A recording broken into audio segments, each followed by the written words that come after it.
Yeah, so we're 100 days in, and I think that there are some things that Portlanders should hold us to by the end of the year. Today, I sat down for an exclusive one-on-one interview with Portland City Council President Elana Pirtle-Guiney. Aside from being president, she serves District 2, which is much of North and Northeast Portland, where she lives with her wife and 2 kids. As council president, she runs council meetings and decides which topics or ordinances will be discussed. So a fair amount of power. And under this new form of government, there are a dozen councilors instead of 4 commissioners, and they act more like a legislative body, dealing with policy instead of running the day-to-day operations of the city, which is now up to the city administrator and his deputies. So we're 100 days into this new form of government, and getting all the councilors on the same page, Pirtle-Guiney says, is proving to be a top challenge, seeing as a majority of councilors have never served in a legislative body before. And without that runway, with everybody trying to do important things all at the same time, while we build a budget with a huge deficit and create rules and get things in place, there just isn't enough time to do everything that folks want to do all at once, and that's been a big challenge. So it has been frustrating to move through those growing pains, and I think it's very necessary. Now, she mentioned the city's budget deficit there, which we will get to in a moment. But first, I wanted to know how it's going behind the scenes between the new council, the mayor, Keith Wilson, and city administrator, Michael Jordan. How would you describe the council's relationship with the mayor and the city administrator? We've been working on building a really strong relationship. I think that there is good communication. I think that we are making clear what our expectations are for the types of things that we see from the administrator and the mayor.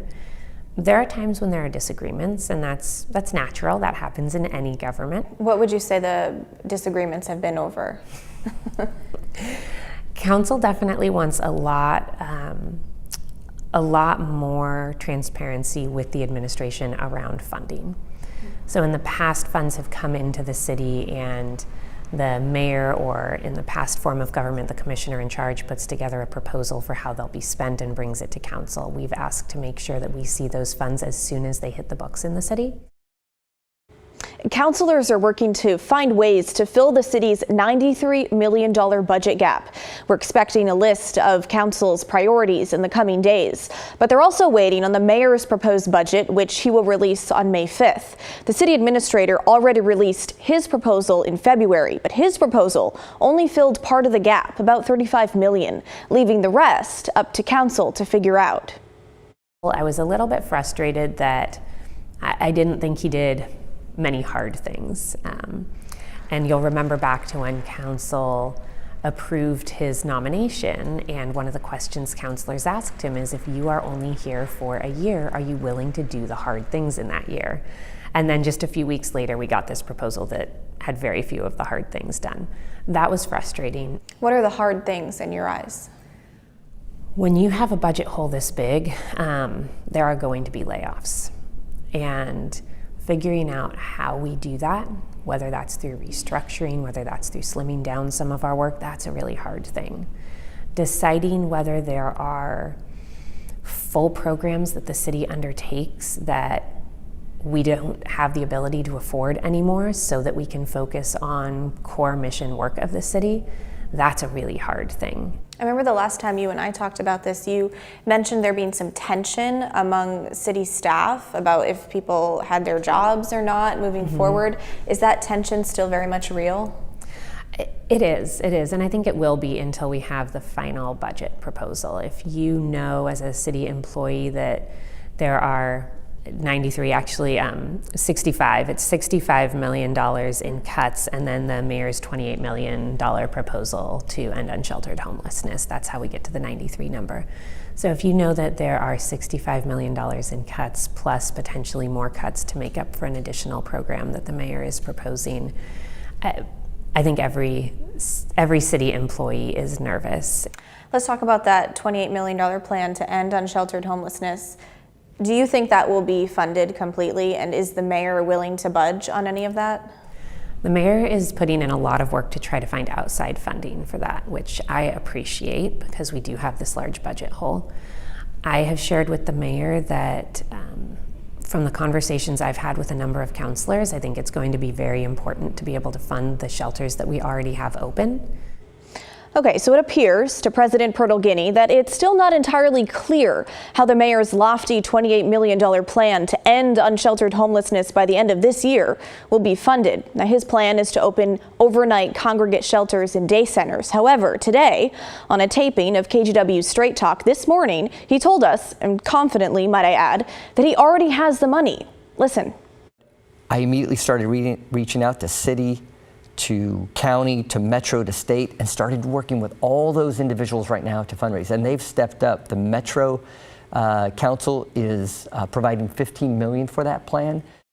Well, not so fast. I talked with people at Metro today, and they said they have not handed over any of those dollars yet. In fact, Metro Council still has to vote on it later this month. Now, that $15 million from Metro would technically be given to Multnomah County, and commissioners there have already voted to send it to the city of Portland as a symbol of partnership. And it appears Mayor Keith Wilson is already claiming it for his shelter plan. But remember, his plan is for $28 million. So if he does get this from Metro, there's still $13 million left to find. So I asked his office today where that money would come from, and they only told me the city is, quote, actively exploring diverse funding partnerships. Do you think the mayor is focusing too much on funding efforts to end homelessness? That's his priority. He was elected to do that. I think it makes sense that that's where he's focusing his attention in the budget. That comes at a cost. That comes at a cost to the other general fund programs, and council will certainly have to debate whether that cost is worth it.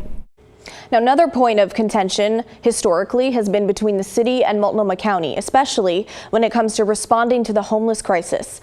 Under an agreement with the county, an agreement that is currently at the center of a legal battle, the city gives the county $31 million a year to address homelessness. So I asked President Pirtle-Guiney how that relationship has been going these past 100 days.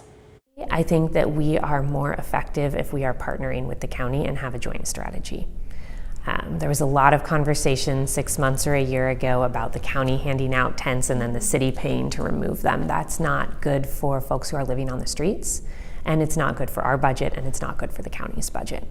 So the closer that we can be in line with the county, the closer that they can be in line with us, I think the better we all are.